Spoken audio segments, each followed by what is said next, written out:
What is up, everyone? This episode of The Center Ring is brought to you by our friends over at Philly Esports. Philly Esports is a tournament organizer based out of the heart of Philadelphia, go figure, that organizes pop-up style esports events.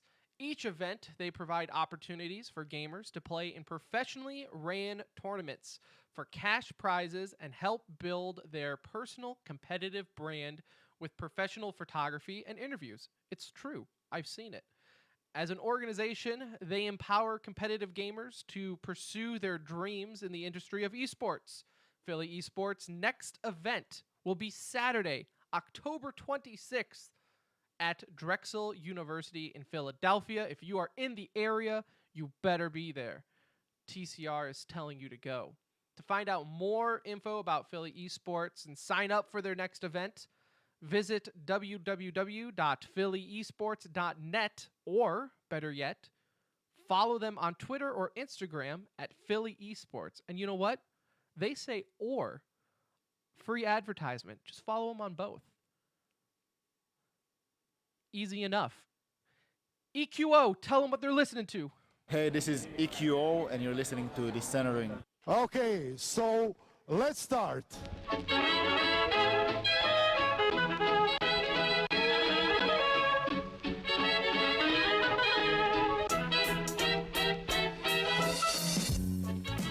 Well, hello, everyone. Hello, and welcome back to another edition of The Center Ring, aka TCR, aka your favorite esports podcast. This is episode 177, coming to you live, pre-recorded from an undisclosed location. The date, September 25th, 2019. The time, 6:42 p.m. Central Daylight Time. Or at least I think it's daylight. 29 years old. I'll figure it out eventually. That's right, we have 2 episodes this week. We're starting our 2 episodes a week. And we figured what better way to do it than our Overwatch League Finals preview. And that is just what we are going to do today. So if you haven't figured it out, yes, this will be the best episode ever. Be sure and follow us on Twitter at The Center Ring. Our website, tcr.gg, still under construction, but eventually we'll be back. We have a Discord. Go ahead and join the conversation. Be a part of it. You can find that on our Twitter as well. Before we get into the show, let's say hi. Hello, my name is Tim. I will be your captain for this journey into esports. And as always, my best friend Anuj. What's up? Seeing you twice in 1 week. It's a pleasure, dude. I mean, who else would I rather see? Nobody. Not even your wife. Not even your newborn. No. You know what? I'll take the break from the newborn. He can be quite a handful. No one ever told me this. No, everyone was like, you're gonna love it. You're gonna love it. They sleep all day. Not mine. Not mine. He is up all day and up all night. He's a workout, but it'll be worth it when he can cut the grass in like a month or 2. Or at least that's what I tell myself. Well, but what better way, Anuj? You know, Philly Esports is sponsoring today's episode, and go figure, it's when we preview the Overwatch League Finals that will be held in Philadelphia. It's almost like we planned that out. It really is seamless, isn't it? It's Couldn't like- be better. It's like we're professionals or something, and we said, wait a minute. You guys want to sponsor the show for a few episodes? That's fine. But let's just wait, because we're going to be in Philadelphia. So, of course, this weekend is the Overwatch League 2019 season finals. You have Vancouver versus San Francisco. The 2 best teams all year long are facing off. What more can you ask for? It will be in Philadelphia. We've said it before. Yes, Anuj and I will be there to attend the finals. I fly in on Friday morning. I have media obligations to take care of, though. I think for I'd say late afternoon, early evening. I think I'm done around 6 p.m. But then who knows? You know, maybe I just hit it so well with Jeff or something, and he asks me to hang out. But then Anuj comes in town Sunday morning, right before the finals, you fly in because you are attending a wedding up in Boston, is it? Providence. So I'll actually be out in Providence. Rhode Island for my brother-in-law's wedding. So you will have a busy weekend. Yeah, we head out tomorrow morning at 7 a.m. and then yeah, I'll be joining you early, right before the event. So pray. I need everybody on here to pray for me that we do not have a delay, There, do not have there luggage cannot issues. be Like any hiccups. this is gonna go off smooth. It's gonna be great. I'm excited. Obviously, I didn't go with you last year, so this will be my first time attending the event, Yeah. and I'm absolutely thrilled, man. I'm super stoked. I mean, just going to a finals, I think of any major esports is a you have that on the bucket list. I got to check this off, so I'm pretty excited to go and see what it's all about. Yeah, and so we went last year. I went last year to New York. A little bummed that it's in the Northeast again, but you know what? As a show that's based out of Dallas, Texas, I am welcoming the cold. Like I keep looking at the weather, thinking, "Oh boy, I think like the high tomorrow in Philly is like 78 or something," and I'm like, my body is ready. Like I'm thinking though, like I got to bring a jacket or something because at night it's supposed to be like 50, 60 degrees, and for us that's like 40 degrees different. Like for those who don't know, like in Texas, the heat index was like 104 today. Like it is Burning. hot. So I am gladly looking forward to taking a few days of retreat in the north. But it's gonna be pretty chilly. I am looking forward to it. But yes, you are right. Like New York was a lot of fun. They did a very good job, I felt, of making it a celebration of Overwatch. Um, Jeff was out there, of course, from the Overwatch team from Blizzard. I think they made an announcement. I can't remember if they announced a hero or skins. I think he announced the All Star skins, but that's because last year the All Stars game was after the finals. So I wonder what they'll announce this year. I mean, I guess the anticipation is that there will always be an announcement. Like Probably be an update right before the match starts. boy, wouldn't that be awesome? Like we're gonna put the patch in right now. Like Vancouver and San Francisco's on stage. Like, wait, what? What did he just say? What did he just say? We'll get into that in a moment though, because for the last couple of weeks, I've had listeners ask like, "Hey, when are you guys talking about the finals? When are you talking?" Because we haven't talked a whole lot about the playoffs even. Admittingly, so we had the Counter Strike major, the Berlin major in between, like right when the finals started or the playoffs started, and like for me personally, that takes precedent over final or just playoffs in general. Not to mention, and I think you'll pick up on this throughout this episode, my love and hate relationship with Overwatch League and just how they handle it. It makes it for me personally difficult to talk about, and I think you even see that like from the official league production. Like there's just not a lot to talk about when every stage or hell when the playoffs are completely different from the entire season prior. Like what do you talk about when there's a new hero, a new meta thrown in right when the playoffs start? You can't really compare something in the playoffs to stage 1. They're two completely different games. You don't get the same type of storyline build up, right? Because you're You not don't using, at like you all. said, the whole season as a story going through. The story ends up becoming, well, this team was good in stage one and two because we had this meta. This team became good in stage three because this is how the game was. Like that becomes the storyline and the narrative going forward. And now everyone's like, oh, how is Vancouver going to do in this situation because they had a rough stage four because of the meta shift, right? And people didn't know what to expect. Now, obviously, they've proven again that they're dominant and they're in the finals for a Yeah, reason. because even then, But like their definition of a rough stage 4 would be like an outstanding stage 4 for most teams. But you're yeah, absolutely yeah, correct.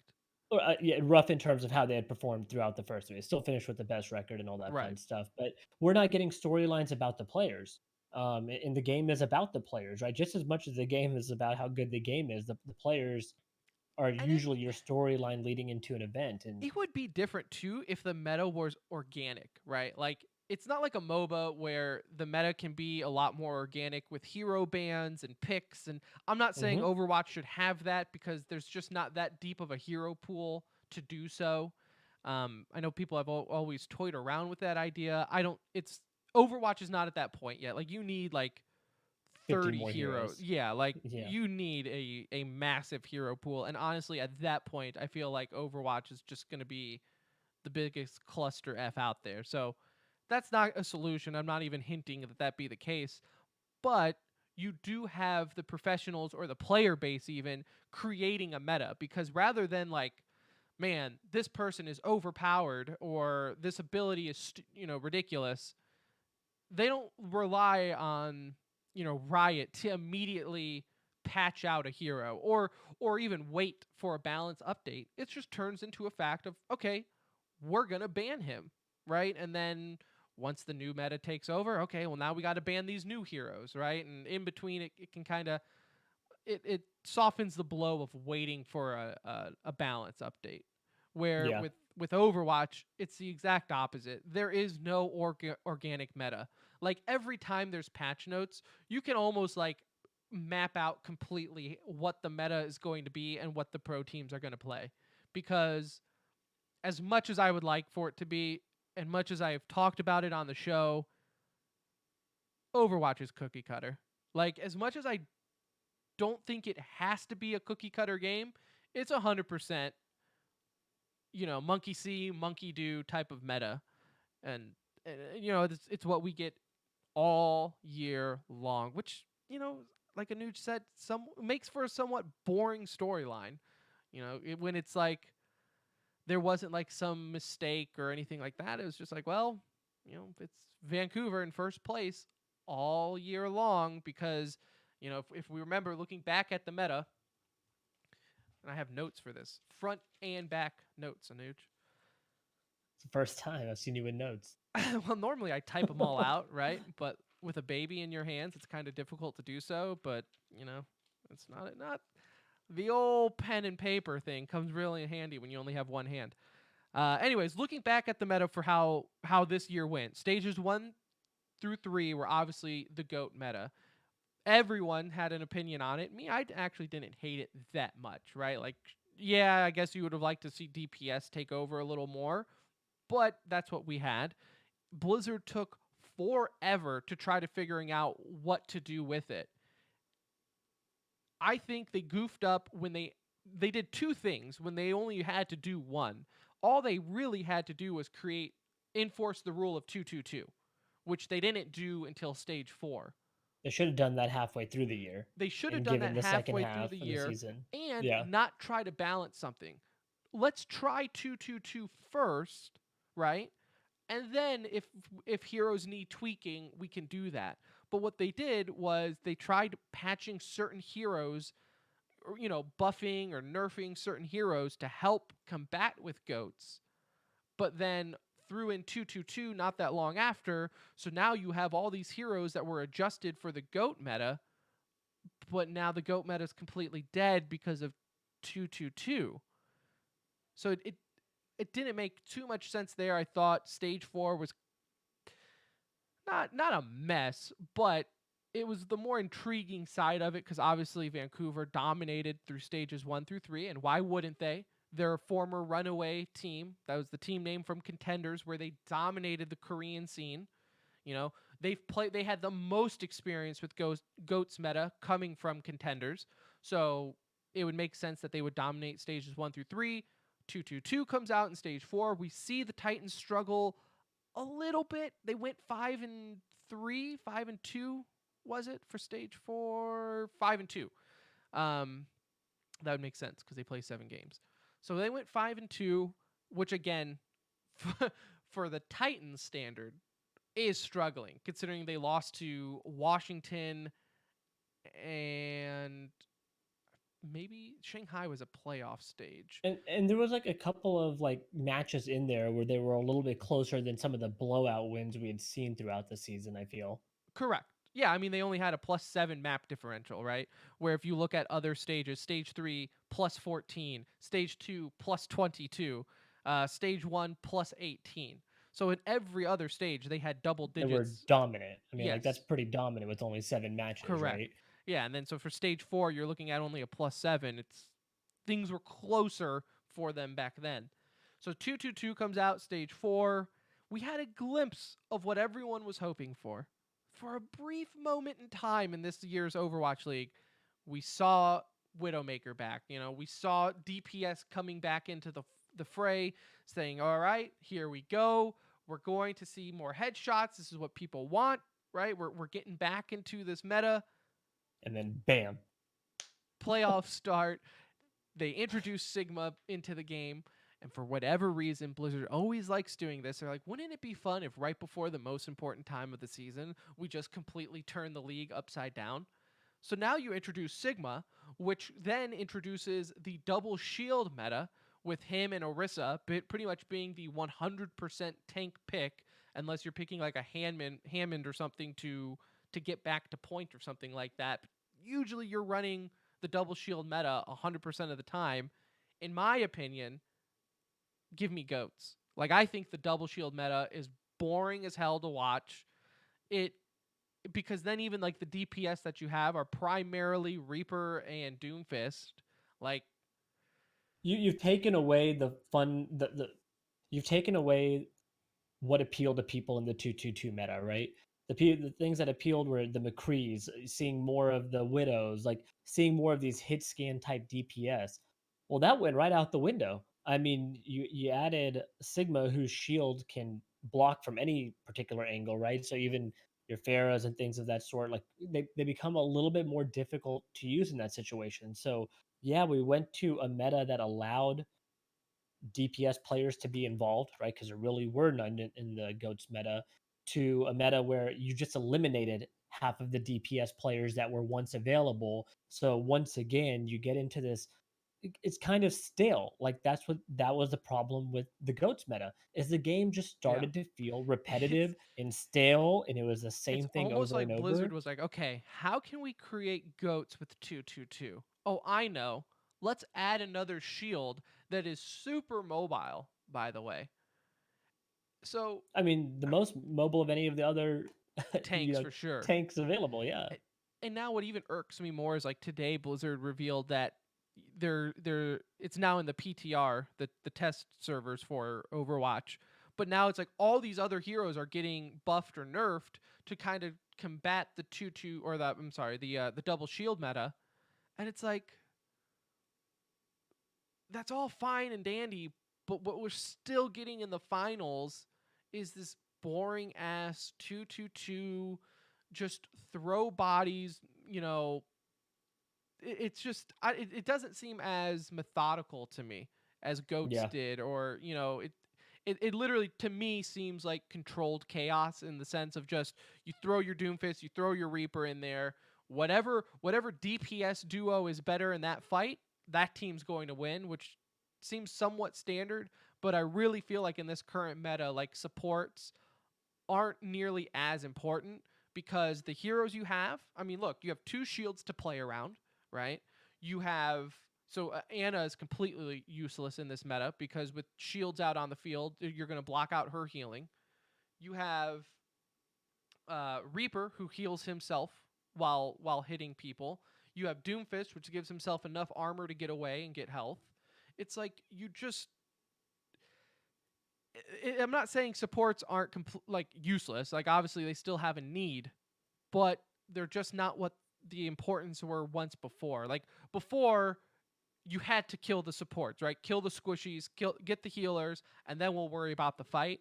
Well, now I feel like especially going into the finals with these two teams, with the Titans and Shock, it really is kill the other team's Doomfist, right?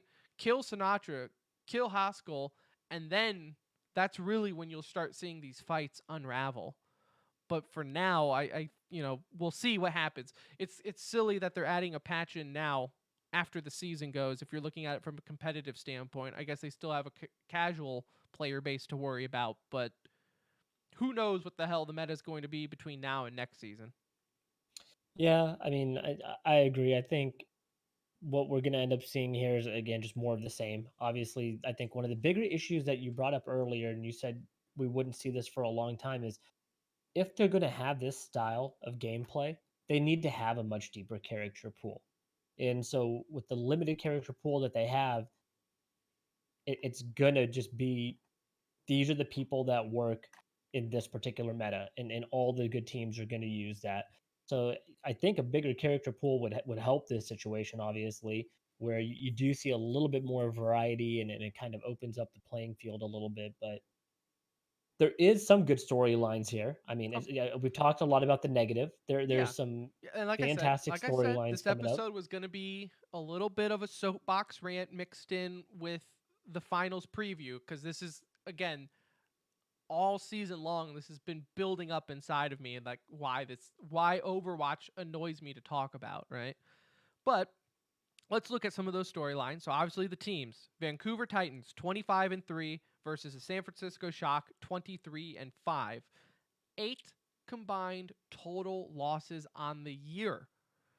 That is just as many wins as 4 of the teams, I believe. You have Toronto had 8 wins, Washington had 8 wins, Boston 8 wins, and Florida was 6. What did our home team finish with here? 10-18 is what the Fuel had. So All not a right, whole lot better. They had that loss, 12 game losing streak, which doesn't help didn't anything. help. But it Yep. just goes to show the dominance that both of these teams had. I mean, really, all year long, it was going to be Titans, Shock, or New York in the finals. Like, I don't think that ever wavered. Like, it was going to have to take an upset for one of those 3 teams to not be in the finals. Like, and this is a positive for me here because at least if we're you know not that thrilled about the meta, we're going to see the two best teams throughout the season competing in the championship.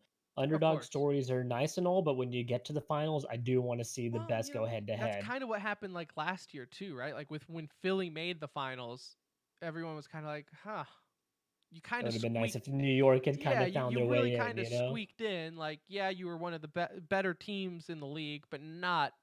No one thought like finals better, Yeah, right? So yes, it was you a do surprise. have the 2 best teams. They both are coming out of the Pacific Division. All right. In fact, everything but 2 of the teams in the top 6 were out of the Pacific. So Pacific kind of were dominating on that side. If that means Y- anything to anyone, You know what their head to head was? they're head to head. Funny enough, yes, I do. Hold on. Head to head, they played 4 times all year. That's including some stage playoffs sprinkled in there. Head to head, 2-2. Mm. Did they play in stage 4? They did, I believe. Let me look at Vancouver stage 4, if you don't mind, real quick, because I know one of those wins came in a goats meta. So it was like again, you kind of who cares, right? Yeah. Let's see. Shock defeated, yes, in stage 4. Shock defeated Vancouver in stage 4. But apart from that, the 3 others were prior. You had, Goats meta, like we mentioned. So I really don't look at those. Like I watched them prior just to kind of to see maybe I can watch something in these matches that will tell me something about these teams. But as I was watching it, I'm like, this is ridiculous because you had like Sinatra was playing Zarya, and now So he's on DPS. if you listen to the first half of our segment just now, you'll realize this is the exact issue we're describing. Is we don't have the ability to build a storyline from day one in this season. All that matters in this case is what happened in stage 4 versus them. And even then, I mean, very little because you didn't have Sigma in you stage didn't have 4. It was a Sigma. Yeah, different yeah, meta. yeah. It No, was a I mean you're completely absolutely right. different It's almost like it doesn't game. matter at all. They haven't played And in that's this my point, particular right? style of Like game. I'm listening to some of these other podcast previews out there, like reading articles, and everyone's like, "This was a rivalry of the season. Like they're going ahead to head 2-2. This will decide who's the better team." And I'm like, "No, this is going to decide the playoff champion." Like Yeah. that's my issue with this. Is like this is not telling me. I mean, sure, whatever. It's telling me who's the best team in the league, but it's really telling me who's better in this current meta for the playoffs. Like like this isn't even a stage 4 meta anymore. Like this is literally in the last month or so meta. So that's why again, take everything that you have with this with a grain of salt because like Anuj just said, like you can't build a storyline off of this. Sinatra was the league's MVP. MVP of the season. 3/4 of the season he played Zarya, a tank. He's a DPS main. and now you see him on Doomfist primarily. Like, what? Okay. What was Haskell playing throughout the year I believe before he switched over to you also saw him on Zarya, if I'm not mistaken. I could be okay. lying to you on that. Don't quote me. But Haskell though is the league's rookie of the year, which you know I also kind of consider MVP 2.0 just in Overwatch League where you have so many rookies right now, right? Like the entire Vancouver roster was a rookie roster. So it's like, okay, you're rookie of the year. That doesn't mean like you were inexperienced or anything. Like you come from the best team that was in contenders that literally stepped into Overwatch League and now you're playing in the finals. Yeah, if you're So rookie of the year on the number one rated team throughout the league and everybody on that team is a rookie, you're the MVP. you're also the MVP. You're So also the MVP, and correct? you know MVP for Overwatch was fan voted. So I don't really. Was it really? Yeah. MVP is fan voted. That So deserves a segment. I don't really think that counts as much Was either. Like rookie of the year fan voted? I have no idea. It probably maybe is. I don't know. I don't pay attention to the awards. As soon as I see fan voted anything, I'm like, okay, we'll see ya. I'm out So of it's here. like a lot of esports awards. Yeah, right. Like, oh, this is fan voted. Go figure. Okay, I don't really care then. Interesting. Yep. Both of these teams have plus 60 map differential. So not only are they the two best teams in the league, they were dominating performance wise. You have the Shock with a plus 66, Vancouver with a plus 61. The next team after that was New York with like a plus 44 or something like that. Now the 40, Shock plus did 40.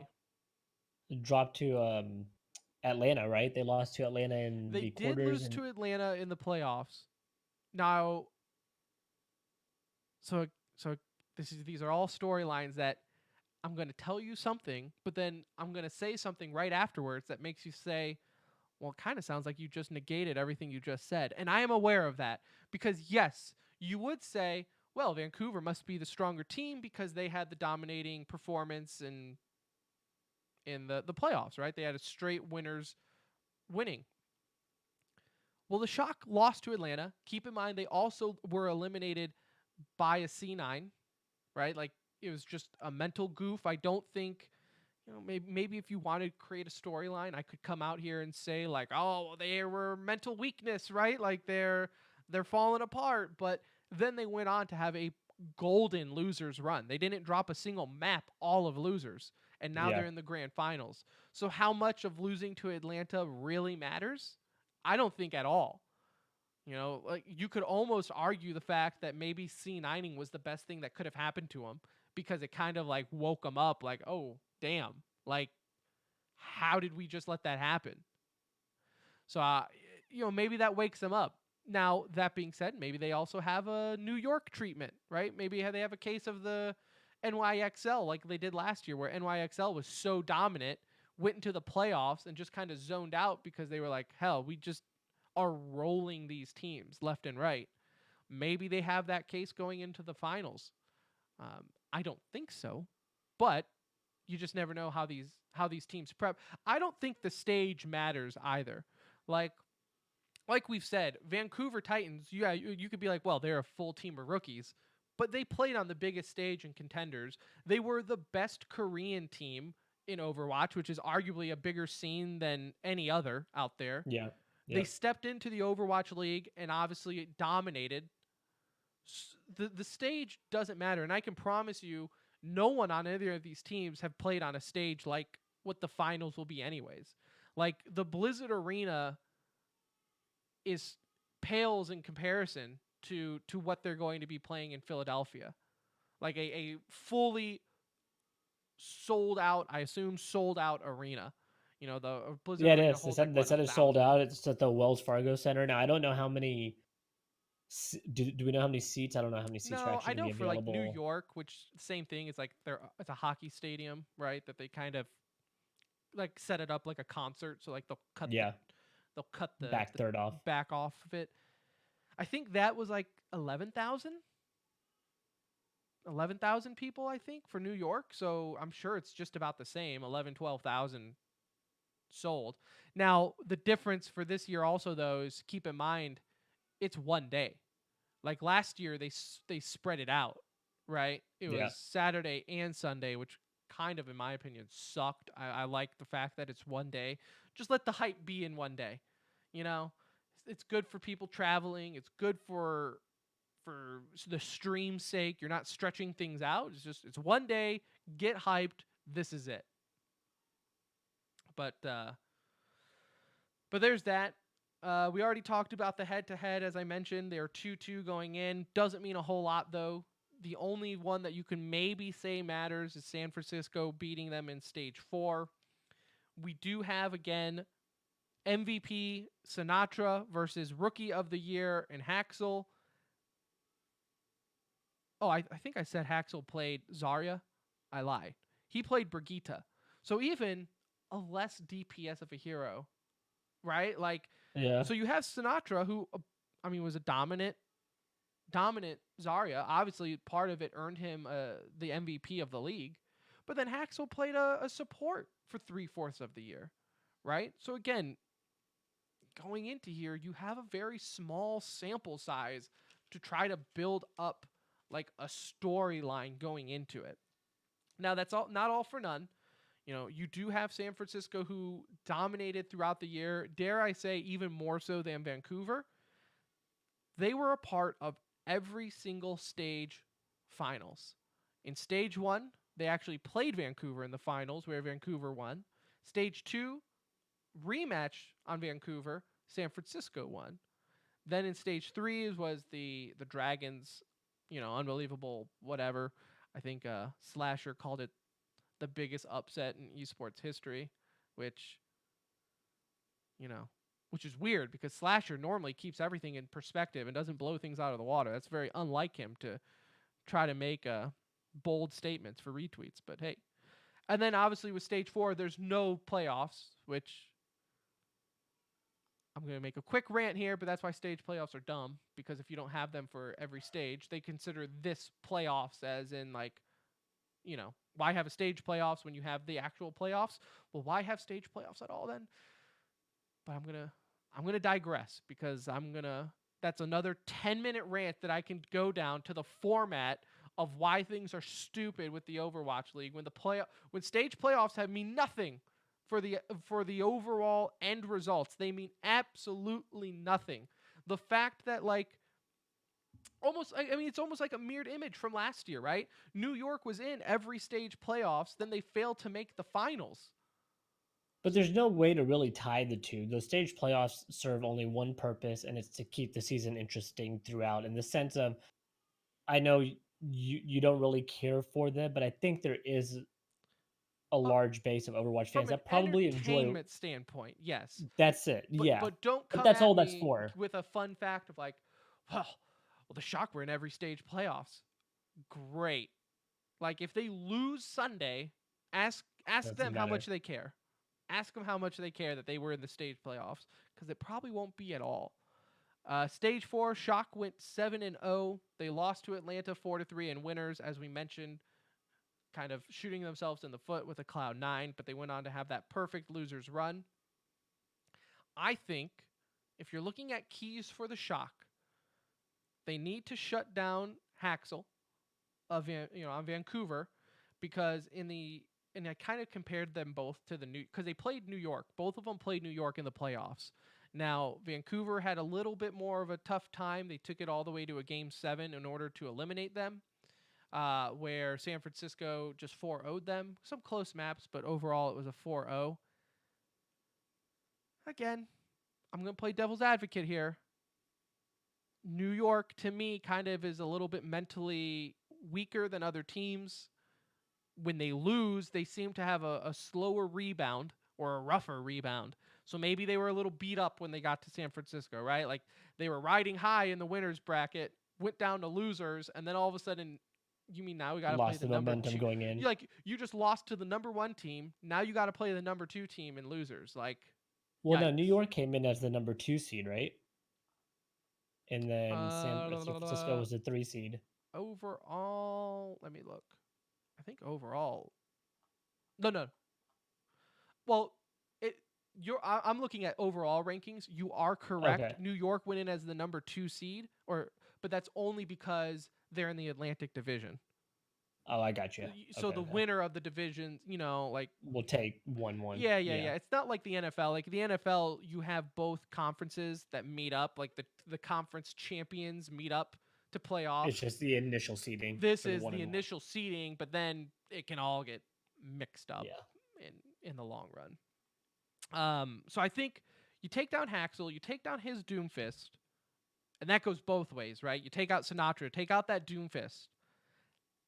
That will calm the fight down. I think Doomfist right now, and these two are the best two Doomfists in the world, in my opinion. They create the chaos, right? One punch can shoot one of your players way out of the team fight, whether you kill them or not with it. Right? Like they're out of the team fight at that moment for maybe like a second or two, but that's all you need in Overwatch to make the difference. Shut down Haxel. I also think though, where Vancouver might be a little bit better than the Shock is with their tanks. If you separate Tizzy from the DPS, he plays so well with the DPS. If you separate him on Orisa, I think it will be easier for. I think that's the keys for the Shock. On the flip side, for the Titans, like I said, Sinatra just needs to die early. Like he dives in, you dive him.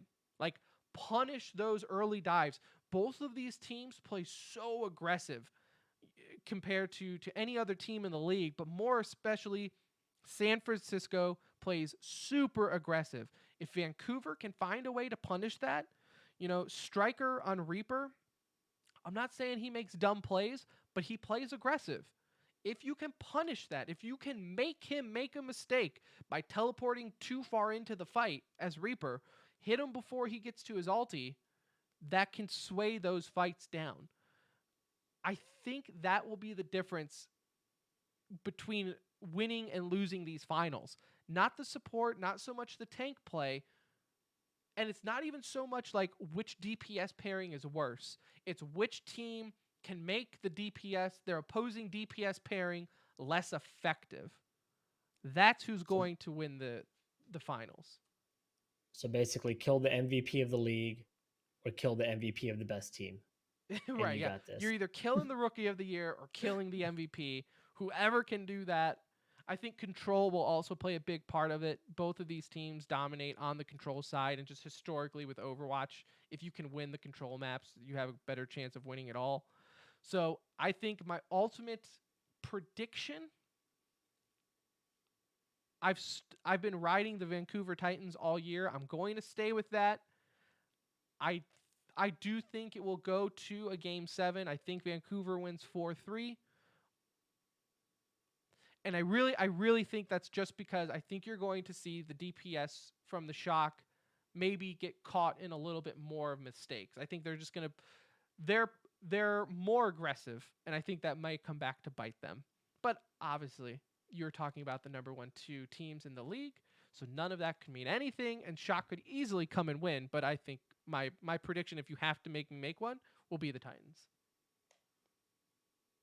I'm on the flip side. I don't have much of a reason. I don't have much reasoning behind it. The playstyle, the aggression appeals to me for what the Shock do.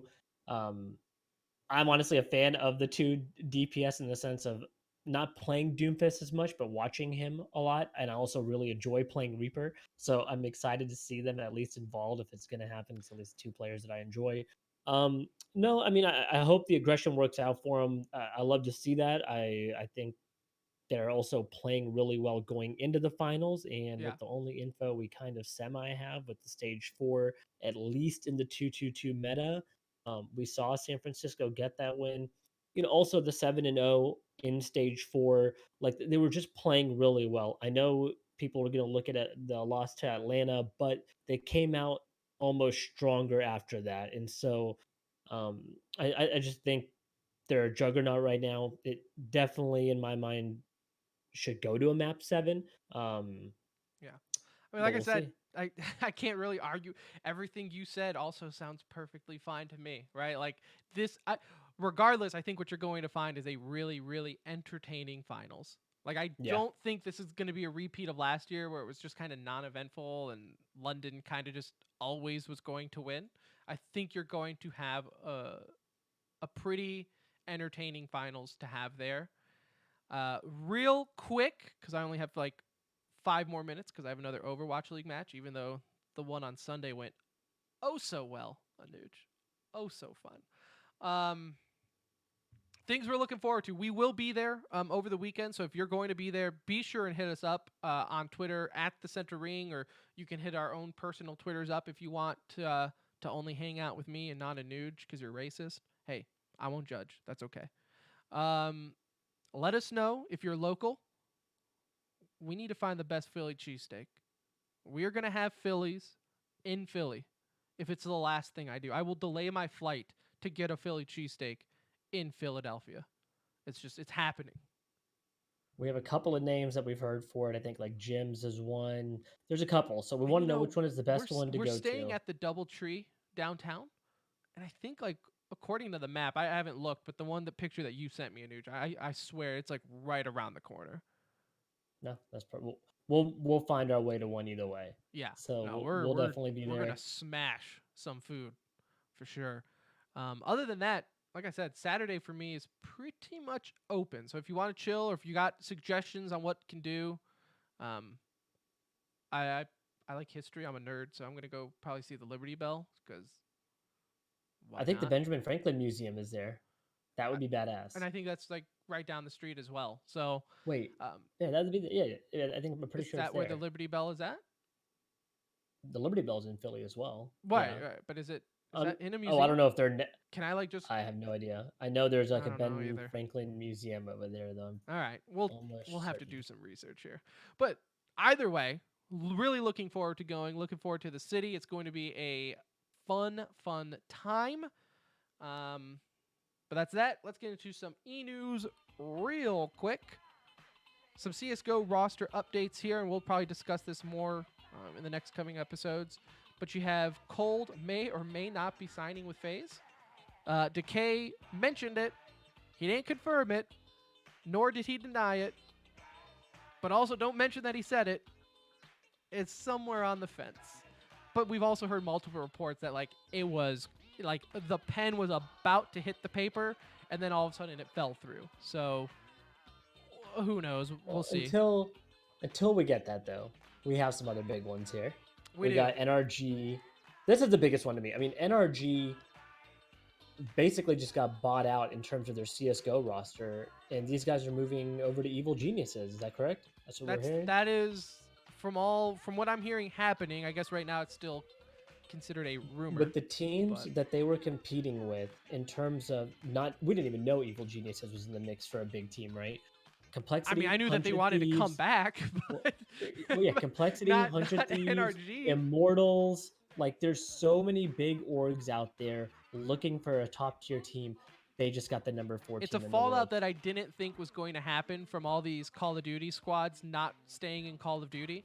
I guess they have a lot of extra money now, and so they're like, "All right, Joined boom." one of the biggest esports. One quick fact on them. I know we got to do this quick. EG was the team that was supposed to sign the old IBP roster with Hiko, Skadoodle, Days, Swag, AZK. They were in the process of signing them from IBP at the time, and then the ban happened. C9 or Skadoodle then went to C9, and the rest is history from there. But they were originally trying to get into CS back then, so to come back with a bang like that, fantastic. Other big roster news: we have Nexa and Hunter. They are going to be joining G2. Basically, this is just the replacements now for Shocks and Lucky.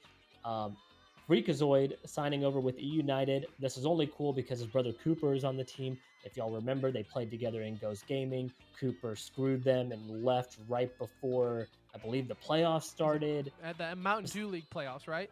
Yeah, I think it was the MDL playoffs. He basically, pieced out for E United. So now Freakazoid going over there. Fantastic. This happened a couple weeks ago, maybe a week or two ago. We didn't mention it. KNG signing with MIBR. He's the kill yourself guy. That's pretty much what he's known for. Or I'll kill you, or whatever he said. But he is a fantastic offer. What a So thing to if be he known for. comes in, if he comes in, plays well, they have a chance. Like, he is a good player, so this could really be big for him. One last thing I want to mention on the CS:GO roster news: Wardell announced that he is now a free agent. He's no longer benched on the Ghost Gaming roster, who dropped their CS:GO team. They had him under a huge long-term 3-year contract, so he is available. He's a full free agent. Um, Jason Lake, somebody sign this guy, build a roster with him on it. He's a fantastic player. We talked about it last week, but it's been confirmed, at least for this one. Zuma is going to the New York City franchise for the Call of Duty League. And in other esports news, Nero defeated MK Leo after MK Leo reset the bracket at main stage for Smash Ultimate. And for Melee, HBox defeated Axe in the finals, beating him in 3 straight sets. This finally kicked up HBox some. won a tournament? no.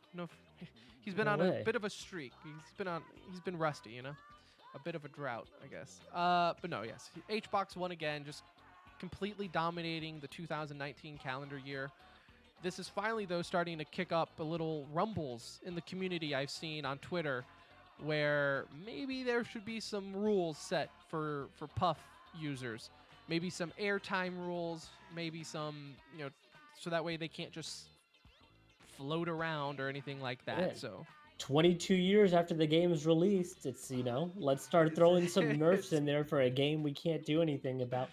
Move on to Ultimate, boys. Like, let's go. Let's just it's make this the game and, it like, has been let's do it.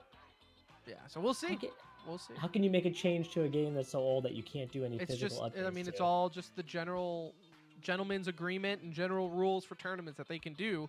I mean, they do it for ice climbers and things like that. It's not unheard of in Melee, but it is kind of crazy now where it's just like, he's been using Puff for so long, and Can it's you really imagine just now happening. he's banned all of a sudden? Like, no. It's not going to be banned, but it does, I I don't blame them for doing it, right? Like I've often said this. So part of the issue too, though, is like how many people can you find to practice against that play Puff as well as HBox? Literally no one. How many people can he find to practice up against like a Fox or a Valko or a Marth user? A million. I mean, yeah, throw a ball in a crowd at a Smash tournament, Yeah. and someone who catches that could practice against you. Like I do think that plays some factor into it. But also, I mean, go watch him. He also just floats around and times out people. And, it's also just the nature of the beast. So either way, that's something that might happen. ESL New York, boys and girls, this weekend. That's kicking off. Again, a lot of fun storylines there. We'll get into that next week in one of the 2 episodes that we are doing. So remember, Sunday night and Wednesday night, we will be live on Twitch. And then those will be posted, again, later at night. Yeah. You can catch them New on all episodes, outlets. Mondays, Thursdays. We record them the previous nights. So, but Yeah. that is the new schedule. So Mondays and Thursdays, new episodes. So tell your friends and loved ones. I guess whoever else. But that will do it for this episode of The Center Ring, aka TCR, aka your favorite esports podcast. Episode 177. It's done. It's in the books. I appreciate you for listening, or if you skipped around. I love you all the same. Like Anuj mentioned, we will be back next week. We will talk about our adventures in Philadelphia. We'll recap the Overwatch League finals. Say what we wish for the next year for Overwatch League Season 3. Kind of what we hope to see changed or anything like that, because I'm sure there's a list of things to get to. ESL New York, as mentioned. But that will be all next week. For now, again, let us know if you're in Philly and you want to meet up at the Center Ring. We will definitely be there and be available. Other than that, that does it for us. I'm Tim for Anuj. We'll see ya.